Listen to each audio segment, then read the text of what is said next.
We're excited for this week. We've got a really, really strong opponent, coach I have great respect for, and a team that's really playing well. It's playing complementary football that is not making mistakes and is making big plays when they matter.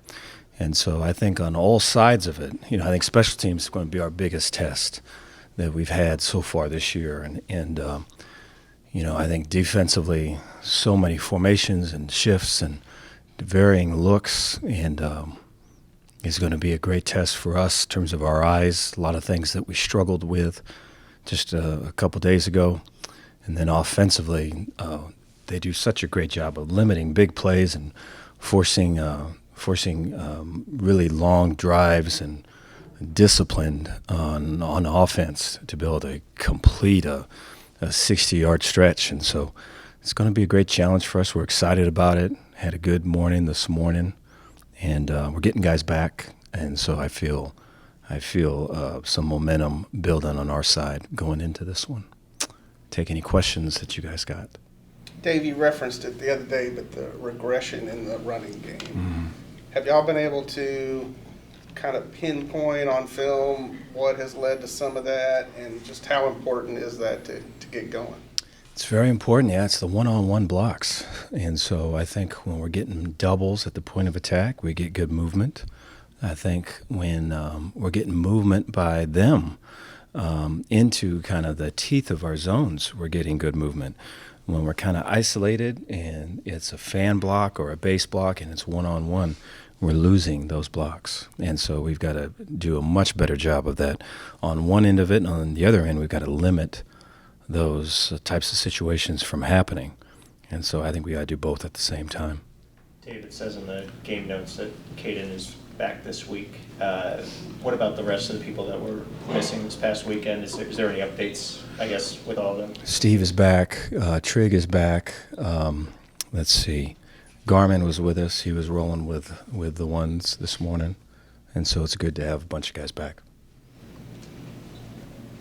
How much did that affect the defense? I know you said next man up, but how much did you feel like that affected the defense as many of those guys were out? Well, I think those guys are good players. Now, I think the guys that stepped up played really strong in their absence. I thought that, some of the mistakes and the errors that led to points early in that first quarter and first half were not those guys, And so I thought that really as the game went on, they played better and better and better, and I think we're going to be better for it. And so I think to build depth in those types of situations is kind of a silver lining to it. But I think a lot of those guys on offense and defense that are now returning are our playmakers. And so to have them back, it's good for us. After back-to-back kind of heartbreaking losses or close losses, I guess what is the mood on the team overall as you go for another undefeated conference team that's ranked? Frustration,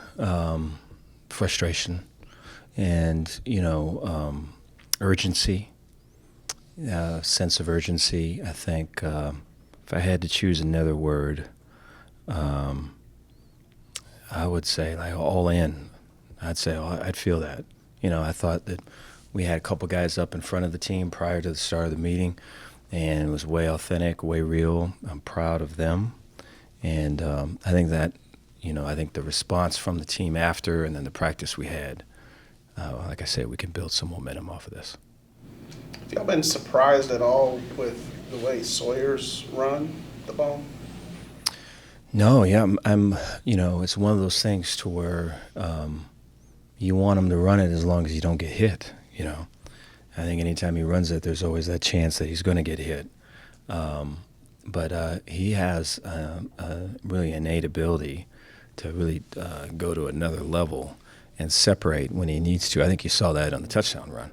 And so he has that on some of the other reads that he has on the interior. We got to get him better on the perimeter reads when he's reading a defensive end or an edge blitzer. I think there's a couple opportunities that we would like to take back from Saturday that we can improve on. I think in this next one there's going to be more of a linebacker walked out in those C gaps, and so it'll be a little bit of a different read. But Yeah, if we can get him in the whether it's the moving pocket, elongating plays off a three-man rush, or it's a designed QB run, he has the ability to make yards out of those situations.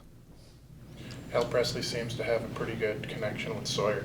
And he's obviously very emotionally invested in this team. I guess, how have you seen him bounce back after last year's kind of injury-riddled season, and what does that emotion mean to the group?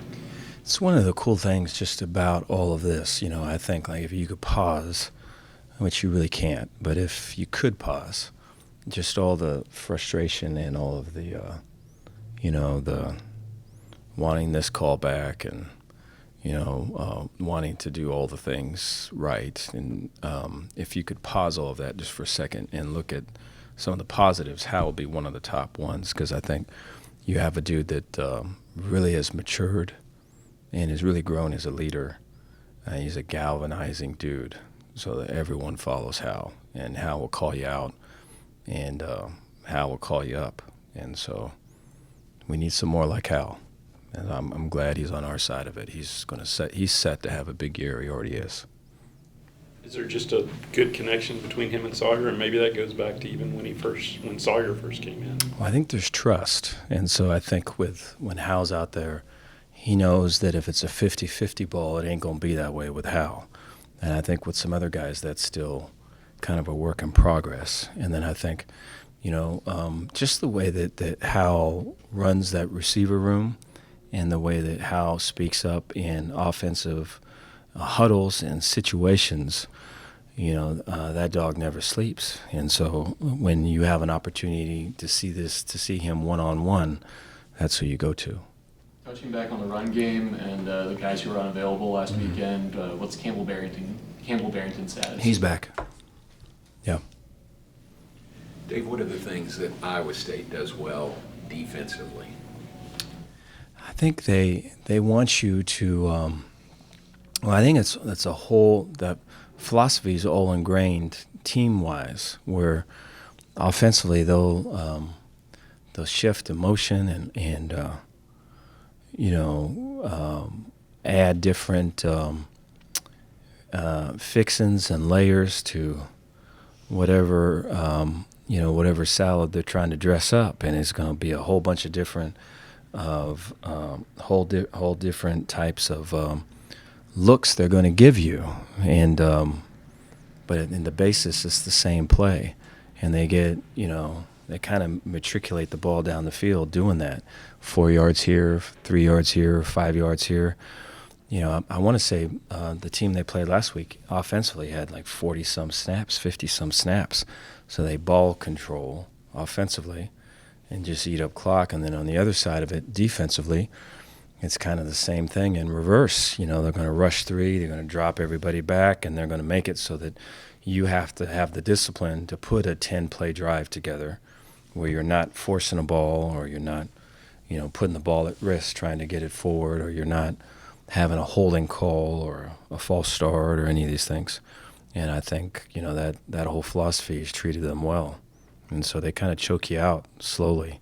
I think this last game was kind of a tight game until it wasn't. But, that whole style of play is Iowa State's style. I'm sure that's not how Houston wants to play, that style of football. And so that's going to be our challenge. Is there a little bit of a us against the world kind of mentality right now? Maybe you do that all the time on the road, but just with the way the last couple weeks have gone, is it just kind of we've got us and that's it, or? They feel, I know they for sure are frustrated and angry, and I also know that they know that here's this team that has all this ability, all this promise. We showed something at, I think, the second half, 3 points, 46 yards. I think a lot of those 46 yards was off of the fake that BYU had, right? I think we've had other halves like that. If we put halves and halves together in a complete game, we're not top 30, we're top 10, and all that's. I think they see that that's a possibility. They see that there's glimpses of that, whereas maybe in the past there wasn't. And so I think that drives them and motivates them more than anything, that they know there's something there. But we've got to finish, what we start. Going along with that, losing back-to-back games for the first time this season, any changes you're going to try to approach to turn it around? I think, I think the change would be playing 4 quarters of football. I think that would be the start of it. Whether it's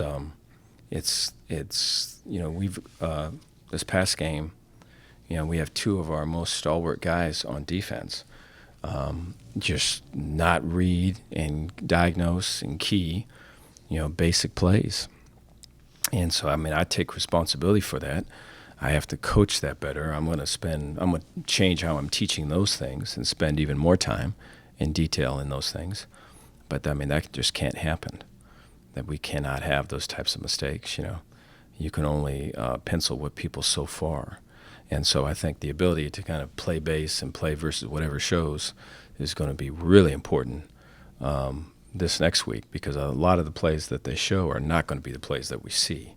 They're going to have plays just for us, and we're going to have to take, hey, I looked at these plays, I got a concept of it, I'm going to have to relate that concept in the moment to this play that's happening right in my face, under the lights at whatever time. And so that whole thing's a process. And, we've got guys that can do it, and we've got to hold them accountable to do it.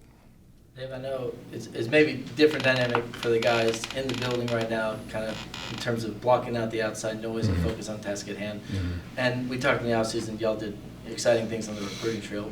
What's your message to those guys in terms of having them keep the faith, when all they're hearing is outside noise, they're not necessarily in the program yet, and kind of looking past the frustration? Yeah, I think a lot of them have been at these home games.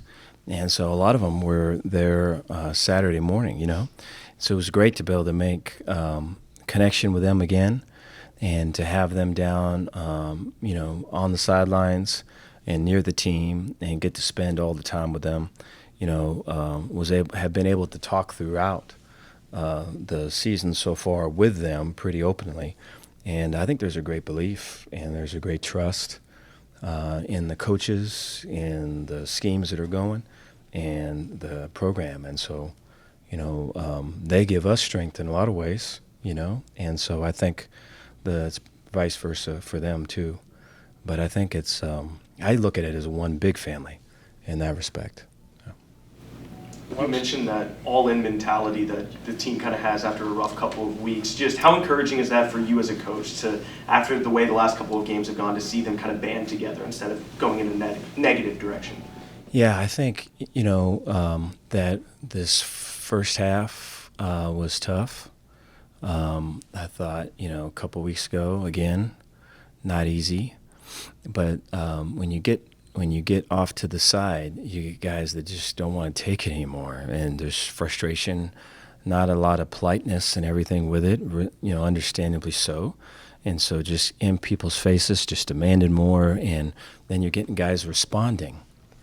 And so that's what's cool about it, is that you're getting the emotion, and then you're getting the response. And I think there's getting more and more guys to that front line to fight. And so we're going to need it for this one. A lot of respect, again, for this team. And it's going to be a tough fight. We'll be ready for it.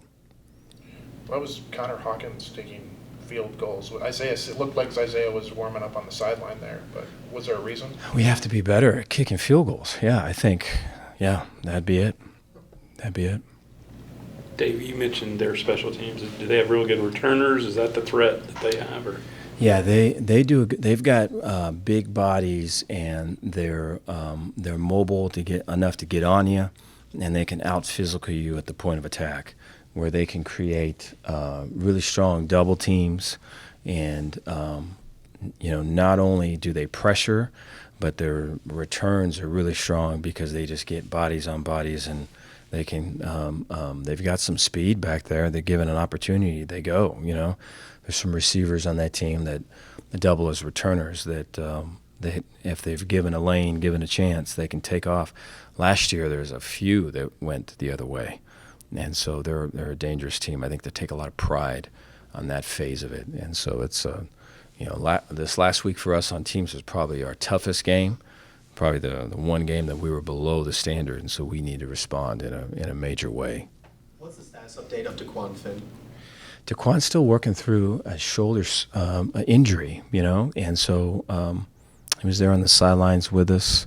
I think keeping DeQuan, his spirits up and keeping his motivations clear, and it's really the most important thing right now, till we can get that shoulder worked out to where he can fully go out there and throw and put everything he's got into his arm action and his finish.